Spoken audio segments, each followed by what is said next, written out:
Bom, então, para começarmos a falar sobre operadores relacionais, antes a gente precisa falar um pouco sobre operadores matemáticos, certo? Então, aqui na linguagem humana, a gente tem a soma, a subtração, a multiplicação, a divisão, a exponenciação, o resto e a divisão inteira, certo? Porém, o computador ele não entende assim. Então, a gente precisa passar de uma forma simples e fácil, de uma forma que ele entenda, através de caracteres, certo? Então, para o computador entender que é uma soma, a gente utiliza o símbolo de mais. Subtração, o tracinho do computador de vocês. Multiplicação é o asterisco, certo? Para quem tem o teclado numérico, é mais fácil de encontrar.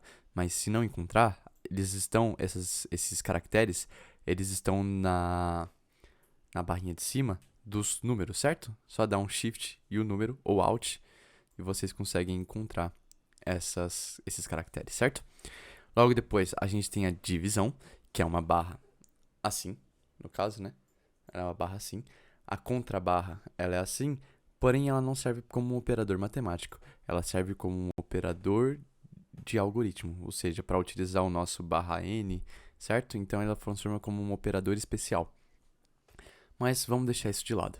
A divisão é a barra assim, certo? Logo depois, a gente tem a exponenciação. O que é a exponenciação?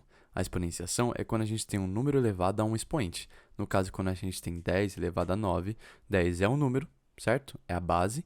E o expoente é o número que está sendo, que é o que está elevando o número da base. Ou seja, 10 elevado a nona, 10 elevado a quinta, 5 elevado a 3, enfim, ao cubo no caso, né? Mas no C, na linguagem C, a gente não tem a exponenciação desta forma. Eu só estou indicando como que funciona na linguagem de computador. Mas, em C, exponenciação, a gente utiliza outro método. É uma outra forma de se fazer um cálculo de exponenciação, certo? A gente também tem o resto, que é o que a gente utiliza, a porcentagem. Na divisão, a gente tem o divisor, o dividendo, o quociente e o resto. O resto é justamente o que sobra de uma divisão. Eu vou exemplificar para vocês através do pente. Logo depois, a gente tem a divisão inteira. A divisão inteira é quando você vai fazer um cálculo de divisão, porém o quociente ele vai ser um número inteiro, certo? Não vai ser um float, não vai ser um número quebrado. Vamos para o pente. Bom, agora com o pente aberto, vamos fazer o seguinte. É, Vamos fazer um cálculo básico. Vamos colocar aqui, ó, 4. Opa. 4 dividido por 2, certo? Quem que é o 4? O 4 ele é o dividendo. O 2 é quem? Deixa eu deixar aqui uma setinha legalzinha. Esse daqui é o 2, é o divisor da nossa operação, certo? E logo abaixo, a gente tem o quociente, que no caso aqui da nossa operação é 2. Quociente. Tá, esse aqui é um i, por mais que não pareça. Como que funciona? Então é 2 vezes 2, que dá 4, certo? Ou seja, se a gente fosse fazer uma operação de matemática, o que a gente sempre pega, na maioria das vezes, o resultado é o quociente, certo? Que a gente quer saber quanto que é 4 dividido por 2. 4 dividido por 2 é 2. Então, a gente sempre pega o quociente. No caso da nossa operação de porcentagem, o nosso resto, a gente apenas pega a informação do resto, que no caso é zero. Então, o resto, nesse caso, é zero, certo? Certo. Então aqui a gente tem o dividendo, o divisor, o quociente e o resto.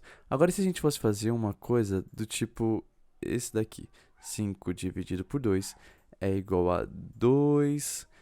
Eu vou deixar 2, porque a gente está precisando de um número inteiro. Se fosse um número quebrado, um float, seria 2,5, certo? Mas aqui é 2 por enquanto.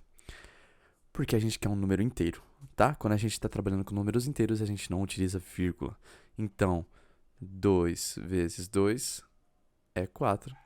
O resto é 1, certo? Então, aqui, ó. Resto. Qual que é a necessidade do resto? Por que a gente utiliza o resto? Por que a gente utiliza esse símbolo de porcentagem aqui? Bom, ele serve para muitas coisas. Se você quer saber se um número é primo, se você quer saber se o número que o usuário colocou é par ou se é ímpar. Se você quer colocar uma informação, se o número que o usuário colocou é divisível por 10, por exemplo, certo? Então, é através do resto que a gente faz esses cálculos, através da porcentagem que a gente faz esse cálculo. Por exemplo, 4 é par. Como eu sei que ele é par? Porque o resto dele deu zero.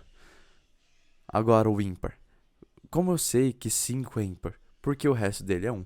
Se eu pego aqui, por exemplo, 11. 11 é o quê? Ele é um número ímpar. Porque dividido por 2 dá 5. 5 vezes 2 é 10. Sobra 1. Ou seja, qualquer número ímpar, o resto vai ser 1. Então é através dessa conta que a gente utiliza para o porcentagem para realizar um cálculo se é ímpar, par, divisível, entendeu? Então é isso.